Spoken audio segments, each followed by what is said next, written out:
순환계 공부하는데 심장 그림이 너무 복잡해서 이해하기 어려우신 적 있으신가요? 여러 번 수업을 들어도 이해가 잘 안 되는 부분인데 이해하셨나요? 아직도 뭔가 딱 잡히지 않는다고 생각되시면 이 영상 끝까지 한번 들어주세요. 순환계가 확실히 이해됩니다. 그러면 시작하도록 하겠습니다. 오늘은 순환계의 구조와 기능에 대해 알아보도록 하겠습니다. 우리가 일상적인 생활을 하기 위해서는 우리 몸을 구성하고 있는 모든 세포에 생명활동에 필요한 물질을 끊임없이 공급해 주어야 합니다. 생명활동에 필요한 물질은 에너지원과 산소가 되는데요. 에너지원은 소화계를 통해 공급이 되고 산소는 호흡계를 통해서 흡수가 되지만 온몸의 세포로 전달하는 부분은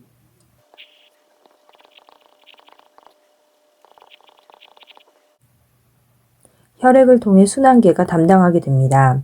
이 순환계는 심장, 혈관, 혈액으로 구성이 됩니다. 순환계를 통해 에너지와 산소를 전달받은 세포는 생명활동 결과 노폐물과 이산화탄소가 만들어지게 됩니다. 대표적인 노폐물은 요소가 되는데요. 요소는 배설계를 통해서 몸 밖으로 배출이 되고 이산화탄소는 호흡계를 통해 몸 밖으로 배출되게 됩니다.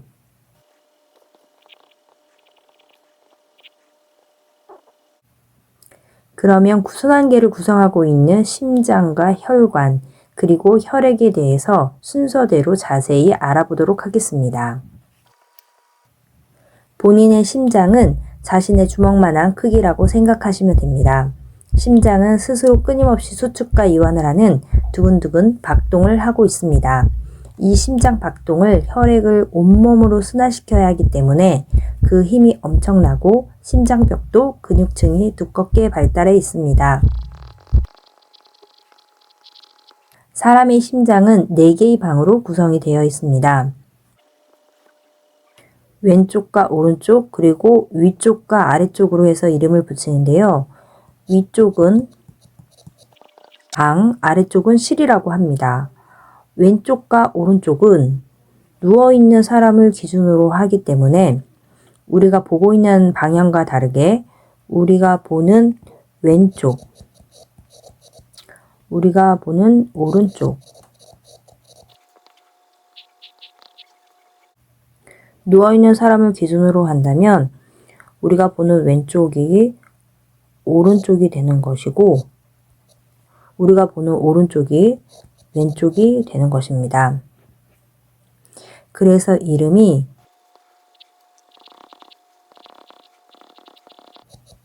좌심방, 좌심실, 우심방, 우심실이 됩니다. 여기서 혈액은 위에서 아래로, 위에서 아래로, 즉 땡땡방에서 땡땡실로 흐르게 됩니다. 혈액의 방향이 중요하므로 방에서 실로, 방에서 실로, 방실, 방실이라고 기억해 두면 잊지 않겠죠? 그리고 방은 혈액이 심장이 들어오는 곳이고 실은 혈액이 심장에서 나가는 곳입니다. 이와 연결하여 혈관에 대해 잠깐 이야기를 해보도록 하겠습니다.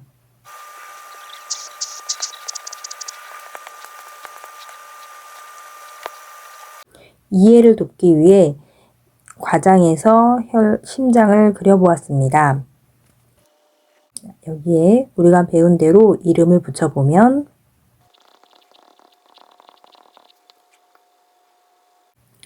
심장으로 들어오는 혈관을 정맥이라고 하고 심장에서 나가는 혈관을 동맥이라고 합니다. 그래서 아까 땡땡방과 땡땡실을 이야기했을 때 방은 심장으로 들어오는 혈관과 연결이 되어 있으므로 정맥이랑 연결이 되어 있고 실은 심장에서 나가는 혈관과 연결이 되어 있으므로 동맥과 연결이 되어 있습니다. 또 심장이 수축과 이완을 하면서 혈액이 섞이지 않도록 각각의 통로에 문이 설치되어 있는데요. 이 문을 판막이라고 합니다. 판막은 혈액이 흐르는 방향으로만 열려서 혈액이 거꾸로 흐르는 것을 막아주는 역할을 합니다. 그래서 심장의 4개의 방에서 혈액이 완벽하게 구분되게 해줍니다. 심장에서는 2가지 방향의 흐름이 있는데요. 온몸으로 에너지를 전달해주는 순환과 폐에서 산소를 공급하는 순환이 있습니다. 온몸으로 순환을 하는 온몸 순환은 대자를 붙여서 대순환이라고 하고 폐로 순환하는 경로는 폐순환이라고 합니다. 심장으로 들어오는 방이 우심방, 자심방으로 2군데가 있는데요. 하나는 온몸을 순환하고 오는 대순환과 연결이 되고 또 심장으로 들어오는 혈관이므로 정맥이라고 합니다. 그래서 대정맥이라고 하는 혈관이 심장의 오른쪽 우심방과 연결이 되어 있습니다. 그리고 폐를 순환하고 들어오는 정맥인 폐정맥은 심장의 왼쪽 좌심방과 연결이 됩니다. 대정맥과 연결된 우심방에서는 우심실로 혈액이 나가고 우심실에서는 온몸의 순환결과 만들어진 이산화탄소가 잔뜩 있는 혈액을 정화시키기 위해 폐로 가게 됩니다. 그래서 폐로 나가는 혈관이랑 연결이 되어 심장에서 나가는 혈관이기 때문에 동맥이고 폐로 가니까 폐동맥이라고 합니다. 여기서 기억해야 할 부분은 동맥 혈관이지만 이산화탄소를 많이 갖고 있는 혈액이기 때문에 우리가 동맥이라고 하면 왠지 다 맑고 산소가 많은 혈액이라고 생각할 수 있는데 그렇지 않다는 것입니다.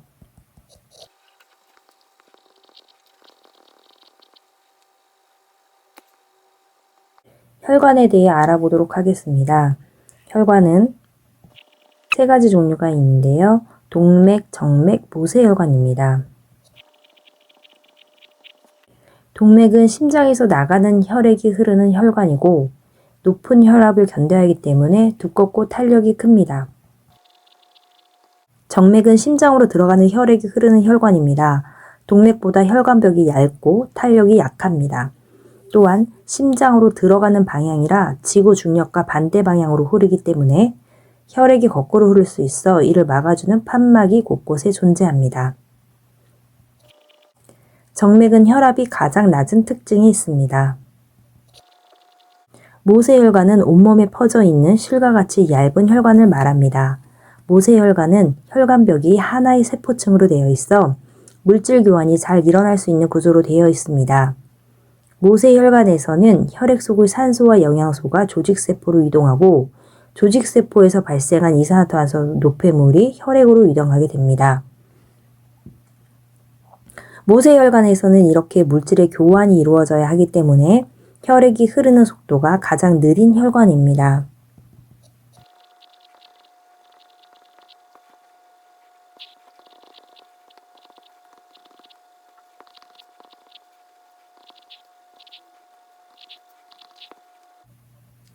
마지막으로 혈액의 순환 경로에 대해 알아보도록 하겠습니다.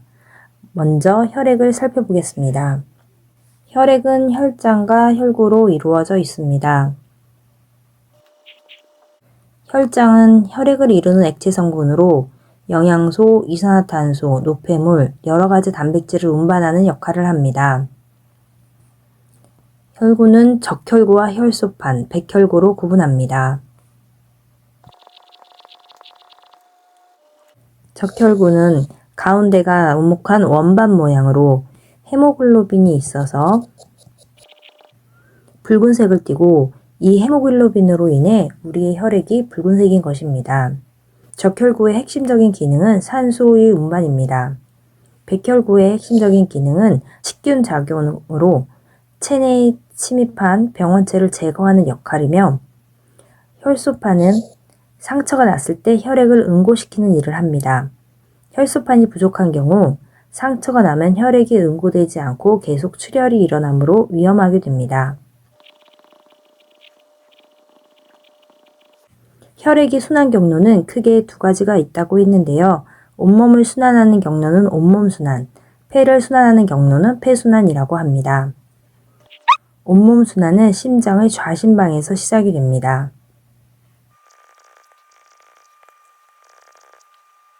온몸 순환은 심장의 좌심실에서 시작이 됩니다.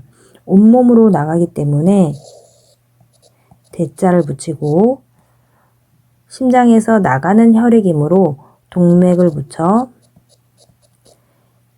대동맥과 연결이 됩니다.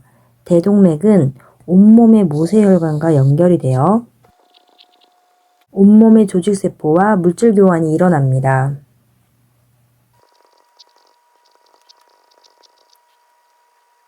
그리고 대정맥을 통해 우심방으로 들어갑니다.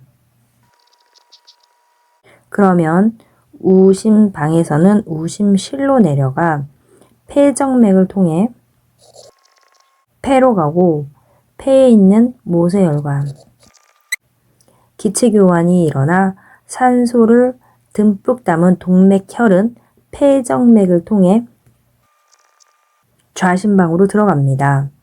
그리고 좌심실로 가서 대동맥을 통해 온몸을 순환하게 됩니다. 이러한 과정은 끊임없이 반복되게 되는 것입니다. 오늘은 순환계를 이루는 심장, 혈관, 혈액의 순환에 대해 알아보았습니다. 감사합니다.